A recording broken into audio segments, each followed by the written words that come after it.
Alors, chère auditrice, chers auditeurs, bonjour, bienvenue sur Friendly Radio. Donc, nous sommes ici au Fenouil à Vapeur en compagnie de Bruno. Bruno, donc, qui travaille avec l'association Amérique latine française, c'est bien ça? France-Amérique latine, le comité Vaucluse. D'accord, merci pour cette rectification. Bonjour Bruno, en tout cas. Bonjour auditeurs. Alors, du coup, pouvez-vous nous présenter un petit peu votre association? Oui, tout à fait. Donc, le comité France-Amérique latine Vaucluse s'attache à défendre les luttes des peuples d'Amérique latine. On entend par l'Amérique latine toute l'Amérique centrale jusqu'à la pointe de Ushuaia. Et aussi, on comprend les Caraïbes. Donc, on cherche à défendre les luttes des peuples de ces pays en ce qui concerne les atteintes à leur environnement. Vous avez tous entendu parler des déforestations en Amazonie. Vous avez tous entendu parler des contaminations liées au mercure suite aux exploitations de mines notamment. Mais c'est aussi la lutte des peuples contre l'installation de régimes néolibéraux. Vous savez qu'en Amérique latine, les dictatures s'implantent régulièrement et donc les gens protestent et nous participons à leurs protestations. Effectivement, et puis la voix malheureusement dans ces pays n'est pas toujours écoutée. C'est pour ça qu'avoir également une écoute en France et donc une intervention en France est très importante. Dites-moi comment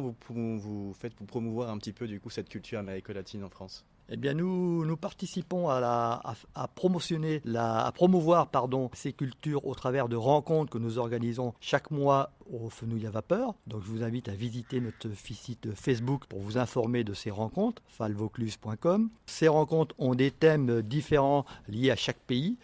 Aujourd'hui, notamment, nous allons parler de l'Équateur et d'une tradition de chasse dans la cordillère des Andes, notamment. D'accord. Donc de chasse, et quel sera le menu ce soir? El cabrito.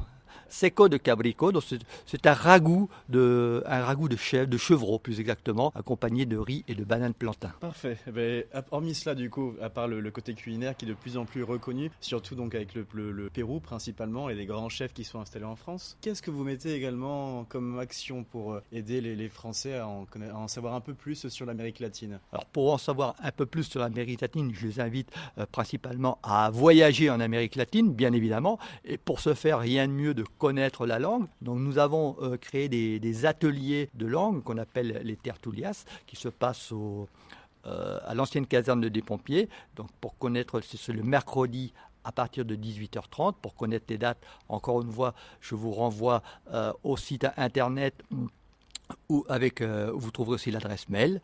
Donc déjà, acquérir la langue, c'est une bonne façon de faire connaissance avec ces peuples et pouvoir partager leur culture. Et hormis la langue, vous m'avez parlé d'une danse que j'adore, qui est la salsa. Oui, effectivement. Alors nous avons aussi des ateliers de danse, puisque le monde latino sans musique n'est pas le monde latino. Le Brésil est connu aussi pour la samba. Donc nous avons des ateliers de sensibilisation à la samba, à la salsa, à la bachata, au merengue, etc.